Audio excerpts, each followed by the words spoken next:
What's good, superstars? Back with another Veve video. We got Rob in the house. I How's it did it going, right the everybody? first try. First try. Beautiful. We're getting the hang of it now. Yeah. Today we had a huge snowstorm. I was shoveling snow all day.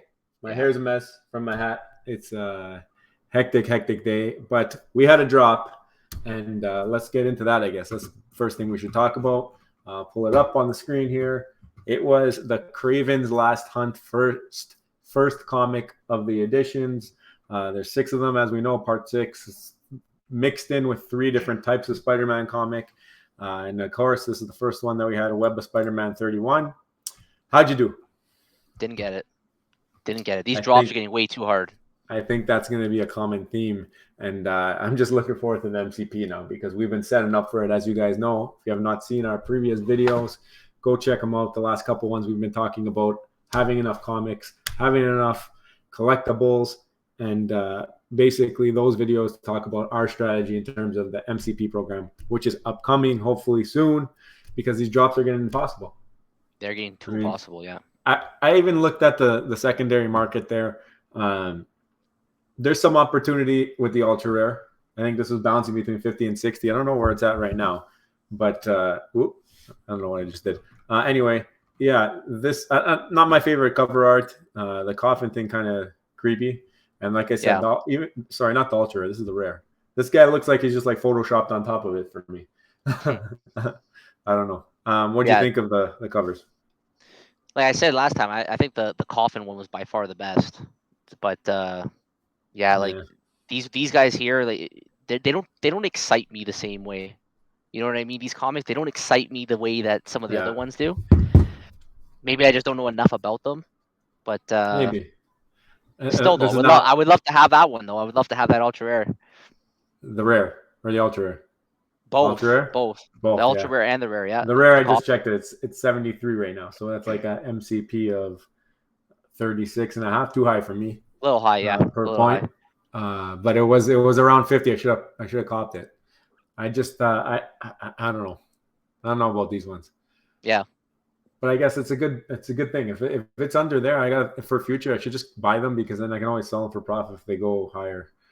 Worst case. Well, we were talking about last video how the last 2 drops, which were like $50 to $90 listed price, created almost like this minor gem squeeze event. The market today went insane. Like, it blew up like crazy. I think it's nobody wants the comics, so they're like, "Where am I going to put my money? I can't win a drop. Where am I going to put my money?" Like people save the money for the statues. I think yesterday and on Saturday, Fantastic Four. Yeah. But I think after that, they're like, "Okay, I didn't win," or they won, and then they sold off to buy something bigger. But there's little amounts of things left on the market that are reasonably priced, in my opinion. Yeah, we just made a video about like the top under 100. I don't even know how many of those remain under 100 now. I think like Captain America, which was our top picks at 210, and you have the other Captain America 210. We got to do another one of those. You guys like that? Should we keep posting top whatever under 100s? I mean, it's not going to be as much quality on that list, I don't think, right now, but quality is relative. Like at that time, those were under 100, and now they're over 200. We got to go looking for some gold. We got to go digging for gold. Yeah. I don't know. Maybe we'll find something. I don't know. Yeah. Maybe that's a future video idea. But anyways, this drop is dead. The coffin has fallen on this one, and we are on to tomorrow's drop. Web of Spider-Man number 31 was today. So this is Amazing Spider-Man 293. These are the mints. We got 30,000 mints again, 21,000 for the classic. Common, and then uncommon is 5,000, rares 2350, ultra rare 1050, and secret rare 600. Available globally. Trigger finger ready to go.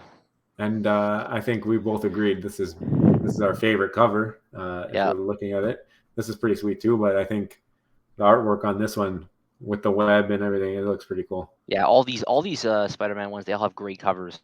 Yeah, this entire set here going from. He's got the Venom suit in his hand. Yeah, this is pretty cool. I don't know. It'd be nice to get one of them off the drop, especially if I get like a rare off the drop. That'd be really cheap MCP points. So rare and above off the drop is really good MCP points. You got to really think about it now. Like, I guess if I got an ultra rare, probably sell it off, buy the rare, and keep the extra points. That's probably what strategy would be. Same with secret rare. sell it off, get the rare, just because of the dollar per points, and then use the other money somewhere else. But I don't know. It's been tough. I've been doing the timing method. I got a comic like last week. Maybe I got one of them. I think the 30,000 drop on Tuesday. I forget what the comic was, but I was the last drop I think we got was Invisible Woman. Right? No, but I got that. I'm saying the comics. The last time I got a comic, I think it was last week Tuesday. I'm trying to remember which one it was. I didn't get Thursday, and I didn't get today. Yeah. So it's still possible. It looks like it's we're losing faith, but it's still possible. The thing too, though, I think, is that all these comics coming into the market, flooding, is just making that Marvel comic one just much more just stand out more. It's standing out like a sore thumb now. If you have it, you're lucky right now because that thing is going. And of course, it's been something that we've talked about like crazy over the last 2 weeks. Like we talked about Marvel comic #1. I mean, I remember it was $200 like not too long ago. It's like $700 now. Like it's crazy, and I'm pretty sure that trajectory is going to continue. Imagine we stacked up on that five Marvel comic ones right now. Well, it's like nice. That video we talked about. Well, if you had $1,000, how would we spend it? We were talking about stacking up on 2 Marvel comics #1. If someone watched that video and actually did that, obviously this is not financial advice, but if they went after that Marvel comic one, bought 2 of them, they would have made like instantaneous, like 100% return. Yeah, it was a good call for sure. I think I said in that video, Wonder Woman, and she's not exactly double, so you know Marvel was the better bet at that point, I guess. So maybe we're gonna do a video, I think, in the near future about what's the best method, stacking or buying the Grail.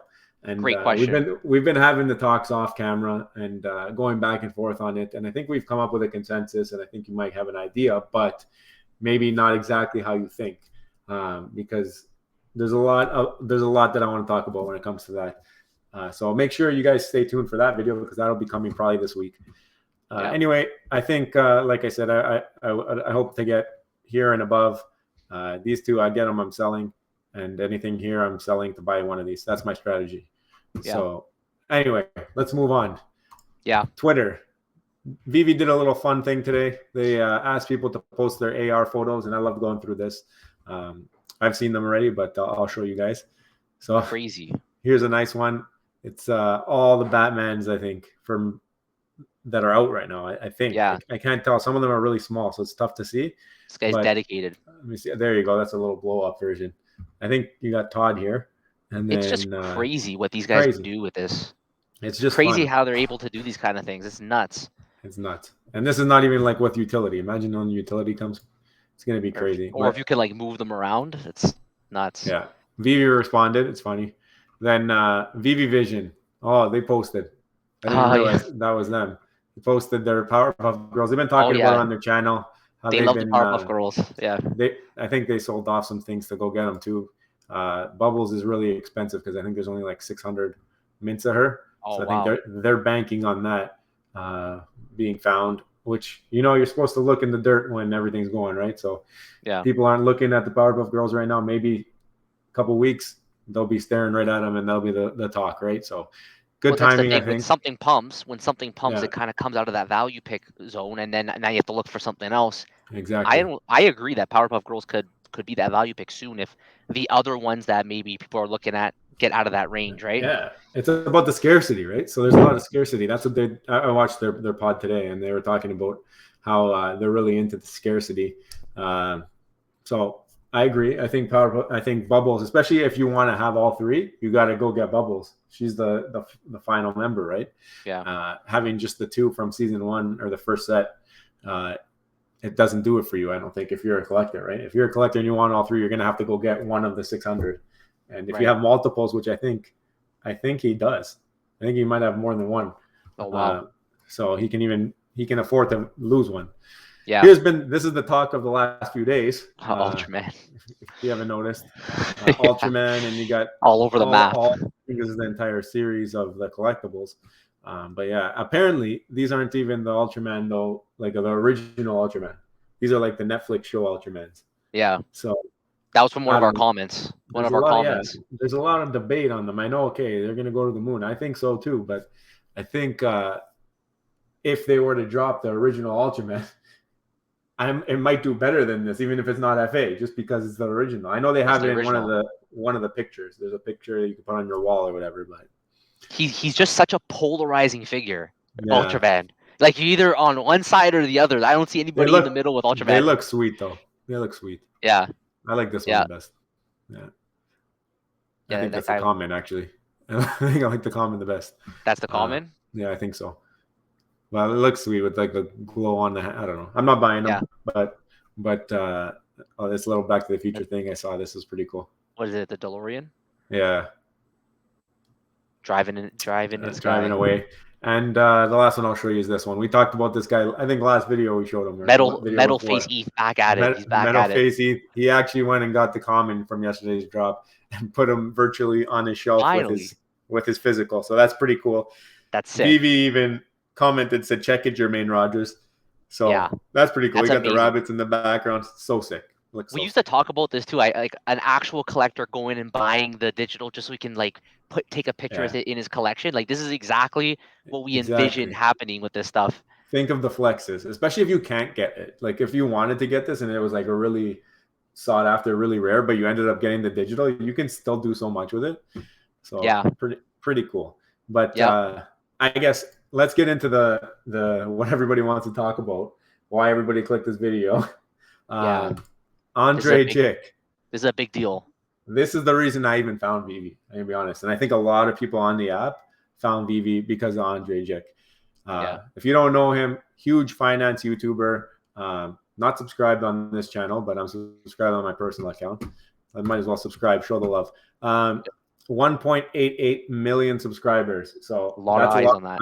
A lot of eyes. And he even made it like his cover video on his channel. So you go to his home channel, it's the main channel. Veve's right there. So this is big advertising for the company. And I think it might be noticed soon because I found the app because of this guy. And I'm sure a lot of others did too. So how to turn 1,000 into 100,000. If you want clickbait, there it is. With Veve. So Veve must be loving this. That's his latest video. This is a huge ad. If I go into his videos, here's the first video. So that's the video that I found him. My favorite NFT investment, Veve Omi. And he talked about buying a secret rare Spider-Man in that video. I think he spent like 17K. Remember? Now look at him. So this is 2 months ago. Secret rare Spider-Man's like 100K today. Yeah, it's crazy. Insane. I mean, there's not a lot of people that are going to have that cash to drop 17K right now on something. But I think I totally recommend this video. Like I watched it. And just to give a quick synopsis, but definitely you should watch it yourself because he made some pretty good points. He was saying that basically an investment usually is something that actually is productive and produces goods like stocks, a real company that can actually benefit the world and be productive. And then you as a shareholder are able to invest in that because you get a share of the profits. But NFTs are not like that at all. So the best way that he described it is almost like a Rolex. I think called them the Veblen goods is like the proper terminology for it. And that these NFTs are like almost like a Rolex or like a Ferrari. Like you need a watch, you get a watch, but it's almost like a status symbol. It's a flex. It's a flex almost. And, you know, now you have things like Disney, which there's like so many people that love Disney. And taken before his first, so after his first video, that's when I got it. Disney wasn't even on the app. I think that was the week that Disney was coming out on the app, and he posted the first video. So I got lucky. I got in some of those, but I mean, all of this has, even from 2 months ago until now, it's ridiculous. It's crazy. It's snowballed out of control. But his point's still there. He's not telling you what to go buy. His point is that you can join the party, and that's kind of how people think of it. Join the party when you have one of these NFTs. You're joining the party. That's somebody more wealthy will come and buy it. That's the sales pitch. But this is going to get huge eyes on Veve because with that many subscribers, how long ago we posted that? 2 hours ago? 44,000 3 hours. Views? It says 3 hours ago, 44,000 views. And it says it in the thumbnail, big, huge Veve. People are going to say, what is this? He's got he's got 2 million subscribers and his stuff gets pushed all the time through YouTube. So he's already got 44,000 views in 3 hours. So I think his other video did 300K or something. If I look at it, 305. So very popular guy, and that's the first time you've seen it. Let's see what this does. This will give you an idea too of how many people are searching Veve. I think back in the day, nobody was searching Veve. You probably didn't get the hits, right? But now people are always wondering how to make a buck, and I think he did a good job with the thumbnail, with the title, and the video. So make sure you go watch the video. Go subscribe to Andrei. I subscribe to him on my secondary account here, and I appreciate the content, and I like that he's advertising for the platform, because the more people that know about it, the better it is for all the people who were in earlier, right? As long as we're holding. The storm is brewing, though. There's no gem squeezes. Now you have a major like YouTuber come in and start promoting it. Yeah, he's gonna pump it. It's pumping, and I think the other thing that this is the one thing that I noticed just from the video, Andrei, if you're watching, I'm just gonna say what I think. I think that the video really didn't have a basis. I think the video was more of a flex of what he owns. If you watch it, he talks about how he owns a Walt, how he owns a Spider-Man, and how he owns Amazing Spider-Man #1 or Amazing Spider #1 Secret Rare comic. So he flexes on that, and then doesn't really give me anything other than explain to me what an NFT is. Now, I don't know if this was done purposefully in order to pump the app and get more people, more eyeballs onto it to help his collection, or if it was done, I don't know. I don't know if there's any ties with Veve with him. I'm not sure. But to me, when I watched it, I left it and I was like, did I really learn anything? Like the first time he posted, I learned a lot because I had no idea. But maybe that's why I didn't learn anything. Maybe he's just bringing it back to. Well, I know exactly what you mean, because he doesn't actually show you how to change $1,000, $100,000, but because he never actually the point is his friend got every drop. Well, drops are impossible to get now, so you can't go get every drop and spend less than 1,000. Yeah, exactly. Right? So that's what I'm trying to say. I get your point. So what he said is impossible now. You're not going to go get those drops and make 100,000. But I think the point that he was trying to make is that there's still a lot of opportunity with the NFT world, especially with Veve. I think he said it was like the top 3 NFT provider right now that exists. And we know that's growing. He does some good stats. Like he'll show like how much percentage of his in general his collectibles went up, which kind of it gives you an idea if you're new to Veve, that's the whole point. Right? Yeah. If you're new to Veve, this is what you could do. This is what could happen. So that's what I felt like. I felt like it was more like a sales pitch, which is good. It's good for us, all of us collectors. It's good for us. It's just it wasn't anything new to me. I think he's gonna leave the what to spend $1,000 on and ideas about that to us. Not financial advice, but he's leaving it for guys like us. If you want to come on, if you want to jump on the stream, no problem. We'll bring you on. We can talk about it with you and go over what the best things under $1,000 are. We just made a video on it. I mean, things have started to change, but they're still you can still do it. You can still do it. Soon the video is going to be what to buy under 10,000 at this rate. It's like what's going on here? So that's all I really wanted to talk about. I wanted to discuss how Andrei's been pumping it, and we love it. We love him for it. But it was cool. I just happened to be right before we were filming. So we thought for sure we had to talk about that. Yep. Anything else you want to bring up, or are you good? No, that's all. It's exciting times right now. Exciting times right now. This is going great. So good luck on the drop tomorrow. Like we said, keep an eye out either tomorrow or day after. We're gonna have a good video about what to own between the grails or multiple items that are worth less, but maybe have substantial power to grow. So we'll talk about that in an upcoming video. But guys, thank you so much for watching. Smash the thumbs up button. Hit the subscribe button if you're new. If you came from Andrei Jikh's channel, let us know in the comments, and we'll see you in the next one. I love you. Bye. Bye.